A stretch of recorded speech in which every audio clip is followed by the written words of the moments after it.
Hi everyone! I just wanted to come on here and thank every single one of you for your support, taking the time and effort out of your day to be there and cheer me on with the other girls. It means so much, especially at this time of the year. I couldn't thank you more, and I had such a fun time playing here in Auckland, and I hope I can be back next year.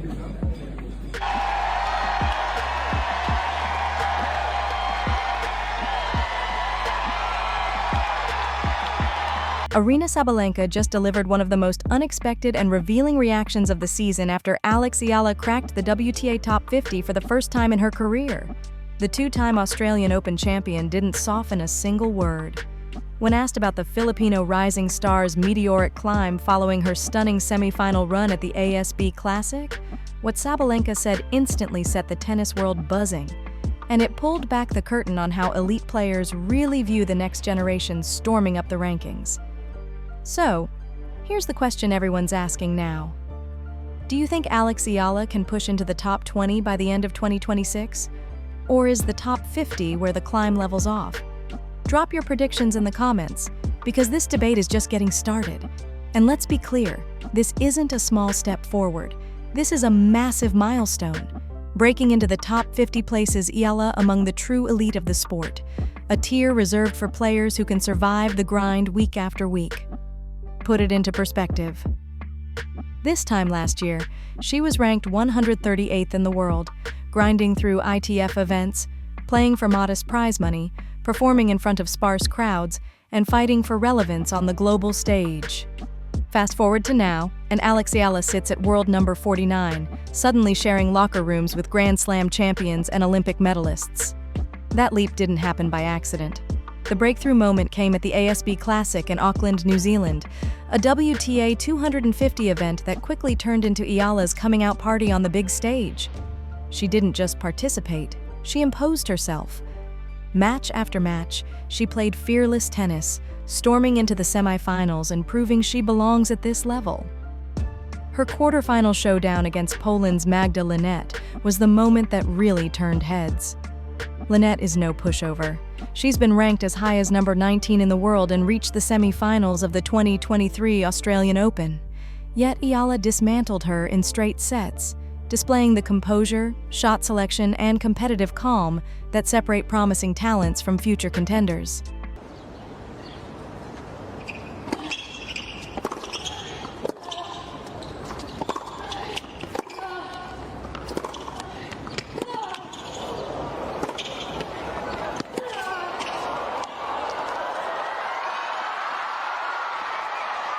Oh, what a point from Eala. Outstanding court coverage. The wheels in full motion there. My, oh my, that is impressive. Ridiculous tennis from Alex Eala. Top seed Aryna Sabalenka eventually lifted the trophy, but make no mistake, Auckland was buzzing about the Filipino phenom who had announced herself loud and clear. Alex Eala, the fourth seed, lays down a marker and lets the rest of the field know she is a true contender here at the ASB Classic, cruising through to the quarterfinals in dominant fashion. 6-2, 6-2, Alex Eala marches on to the final 8. That semi-final run nudged Eala one spot past her previous career-high ranking of 50. And this time, she didn't just knock on the door, she kicked it down. The rise hasn't been flashy or accidental. It's been steady, methodical, and built on real results, not a one-week miracle. And that's exactly why the tennis world is paying attention now. Which brings us to the moment that changed the conversation entirely. During her pre-tournament press conference in Melbourne, Aryna Sabalenka, the two-time defending Australian Open champion and one of the most dominant forces in women's tennis, was asked about Eala's breakthrough. Sabalenka's reaction? Pure, unfiltered admiration. I've been watching her since she was playing juniors at the Rafa Nadal Academy. Everyone knew she was special, but to see her actually do it on the WTA Tour this fast, that's rare. Most players take years to break into the top 50. She did it in basically one season of playing real tour-level events. And Aryna Sabalenka wasn't finished yet. She leaned in even further, breaking down exactly why Alex Eala's rise feels different from the usual breakout story. The thing about Alex is she doesn't play scared. She goes for her shots. She competes like she believes she belongs, and that's the hardest thing to teach. You either have that mentality or you don't. She has it. Coming from Sabalenka, someone who knows precisely what it takes to dominate the biggest stages in tennis, that's not casual praise. That's heavyweight validation. This is a player who's lived inside Grand Slam pressure, stared down expectations, and come out swinging. When she speaks like that, the locker room listens. And context matters here. Sabalenka isn't known for handing out compliments just because a young player strings together a good week. She's selective, blunt, and honest. That's what makes her words about Eala carry so much weight. But she also added a reality check that immediately sparked debate. The top 50 is great, but it's also where things get really hard. That line hit home. Everyone inside the top 50 can play. Everyone can hurt you. The gap between number 50 and number 20 isn't raw talent. It's consistency, mental toughness, recovery, scheduling, and learning how to handle expectations every single week. That's the next test standing in front of Eala now. And that isn't criticism, that's truth. Sabalenka is pointing out what every player discovers the hard way. Breaking into the top 50 is one battle. Alex Eala, the fourth seed, lays down a marker. Lets the rest of the field know that she is a true contender here at the ASB Classic, through to the quarterfinals in dominant fashion. 6-love, 6-2. Alex Eala marches on to the final 8.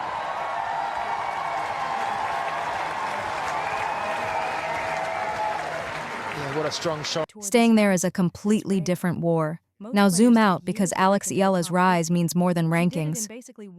The Philippines isn't a traditional tennis powerhouse. Basketball dominates the sports culture. Tennis lacks the infrastructure, funding, and national spotlight it enjoys in places like the United States, Spain, or Australia. That's what makes Eala's breakthrough even more striking. She's doing something no Filipino player has ever done at this level of professional tennis. She isn't just climbing rankings, she's carving a path where none existed before. Her development at the Rafa Nadal Academy in Mallorca has been a crucial piece of that puzzle. This isn't just a tennis club, it's an elite performance environment built to shape future champions. Eala has spent years there, absorbing world-class coaching, training against high-level competition, and sharpening her game day after day. And when one of the greatest players in tennis history reportedly stops to offer advice during practice, that kind of access accelerates growth fast. After her ASB Classic breakthrough, Eala wasted no time. She headed straight to Melbourne for extra preparation ahead of the Australian Open, sharpening her edge at the Kooyong Classic, an invitational event designed to give players match reps and momentum before the Grand Slam spotlight turns on. This next phase? This is where potential starts turning into belief, and belief starts demanding results. The Kooyong Classic invited just 4 WTA players this year, and Alex Eala was one of them. That alone tells you everything about how seriously the tennis establishment is taking her right now. You don't get invited to exclusive exhibition events unless organizers believe you're a genuine draw, someone fans actually want to see, and tickets can be sold around. The other invitees made that clear too. Dana Vekic of Croatia, a 2024 Wimbledon semifinalist and Olympic silver medalist. Priscilla Hahn from Australia, giving the home crowd a local favorite to rally behind. And Daniela Hantucheva from Slovakia, a 42-year-old former star and multiple Grand Slam mixed doubles champion.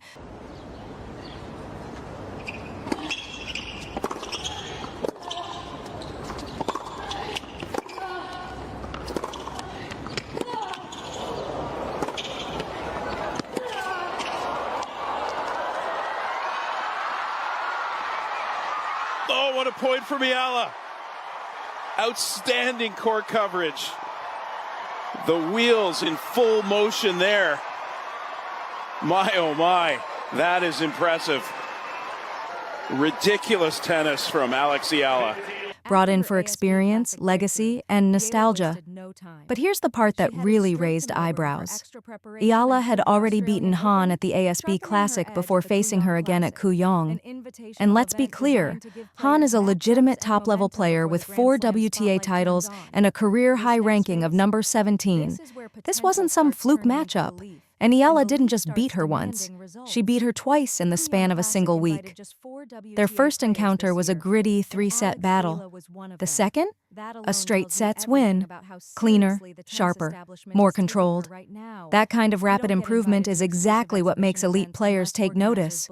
It's one thing to grind out a win through effort and adrenaline. It's another thing entirely to face the same opponent days later and dominate because you made the right adjustments and executed better.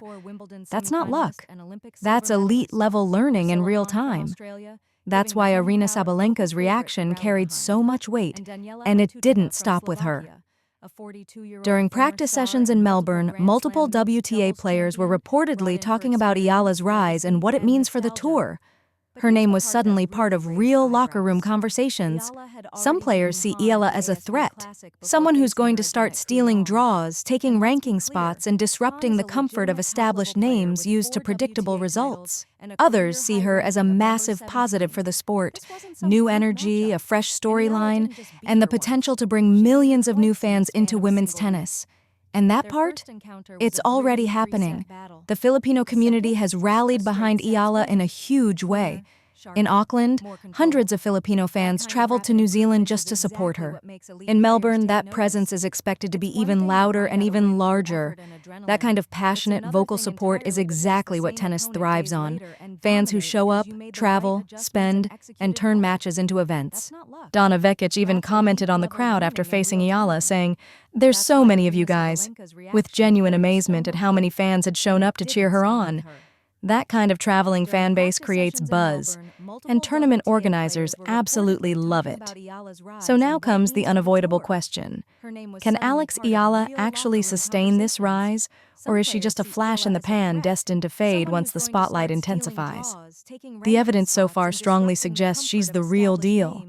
This climb hasn't been built on one magical week or a lucky draw. It's been steady, deliberate progress across multiple tournaments, against real opposition, under real pressure. Look at the resume. She reached the semifinals of the Miami Open last year, knocking out top-level opponents along the way, including Iga Swiatek. That wasn't a fluke result. It was a statement. She followed that up by reaching her first WTA final at the Eastbourne International, proving she could translate her game to faster surfaces and very different conditions. That's the key difference here. Eala isn't one-dimensional. She isn't surviving on one surface or one tactical pattern. Her serve keeps improving. Her ground strokes are both powerful and controlled. Her movement is sharp, efficient, and relentless. And mentally, she looks composed well beyond her years, especially when matches get tight. Some critics have tried to draw comparisons to Emma Raducanu and her sudden surge followed by difficult seasons. But that comparison doesn't really hold up. Raducanu won the US Open as a qualifier and immediately found herself under a tidal wave of expectations few players in history have faced. That kind of overnight pressure can overwhelm even the most talented athletes. Eala's rise has been different, slower, more measured, built on repeatable performances rather than one miracle run. That foundation matters, and it's why Aryna Sabalenka's comments about the top 50 deserve real attention. She's absolutely right. Breaking into the top 50 is a major achievement, but staying there and pushing higher demands a different level of excellence. Inside that group, every opponent is dangerous. Every match is physical. Every set feels like a grind. The margins shrink, recovery becomes critical, and mental toughness becomes the difference between surviving and slipping. This is where Eala's training at the Rafael Nadal Academy could prove decisive. That environment isn't just about refining strokes. It's about conditioning the body, sharpening focus, managing pressure, and learning how to sustain intensity over long tournaments. Those habits are built for exactly this phase of a career. Now comes the biggest checkpoint yet. The Australian Open. Last year, Eala exited in the first round of qualifying. This year, she's guaranteed a spot in the main draw. That's massive progress. But it also brings expectation. Filipino fans will be watching closely. Media attention will intensify. Opponents will arrive prepared, armed with scouting reports and tactical plans. Can she handle that? Based on what we've seen so far, probably yes. When she faced Swiatek in Miami, she didn't look like someone just grateful to share the court with a champion. She played to win, and she did. That kind of fearlessness is rare and it's invaluable at this level. What's equally impressive is how Eala has handled the spotlight away from the baseline. She's remained humble, grounded, and focused on improvement rather than hype. She credits her family for keeping her balanced, openly talks about how much she still has to learn, and consistently emphasizes the work over the results. That attitude is going to serve Alex Eala extremely well as expectations continue to rise. The fastest way young players derail their own momentum is by believing the hype too early and acting like they've already arrived. The best players, like Aryna Sabalenka, understand a hard truth. Cracking the top 50 isn't the destination. It's the starting line. And when you look ahead, Eala's ranking trajectory is set up perfectly for another leap forward. She's defending very few points over the next several months because this time last year she was still competing at lower-level events. That means every win at bigger tournaments now carries real weight. Even consistent quarterfinals and semifinals, not necessarily titles, can move her ranking quickly in the right direction. If she catches fire and picks up a WTA title or two, a top 30 breakthrough by mid-season is absolutely realistic. And top 20? That's no longer a wild prediction. It's firmly within reach if the progress continues. Sabalenka's reaction to Eala's breakthrough also highlights something important about the current culture in women's tennis. Right now, the very top players don't seem threatened by emerging talent. Instead, there's a sense of support and acknowledgement that new stars are good for the sport. Fresh faces bring fresh storylines, new fan bases, and renewed energy. And the elite understand that. That doesn't mean they'll go easy on her once the match starts. If Sabalenka and Eala end up on the same court, Sabalenka will come out swinging without mercy. That's competition. But off the court, the respect is real, and the encouragement is genuine. That's why the upcoming Australian Open is going to be fascinating to watch. Eala's draw will matter a lot. If she lands a favorable first-round matchup, a run to the third or even fourth round is very much on the table. If she draws a top seed early, that becomes a pressure-filled learning experience, but a valuable one regardless. No matter how Melbourne unfolds, the bigger picture is already clear. Alex Eala isn't a feel-good story that fades away once the novelty wears off. She's a legitimate contender who's going to keep making noise on the WTA Tour for years to come. And when someone like Aryna Sabalenka, a multiple Grand Slam champion who has seen everything this sport can throw at a player, goes out of her way to rave about your game, that tells you exactly how seriously the tennis world is taking your arrival. So there it is. Alex Eala has cracked the top 50. And Aryna Sabalenka confirmed what many insiders were already thinking. This is just the beginning. If you want to follow Eala's journey and get more coverage of tennis's rising stars, smash that like button and subscribe for all the latest updates. And let me know, who's your pick to go further at the Australian Open? Alex Eala or Aryna Sabalenka?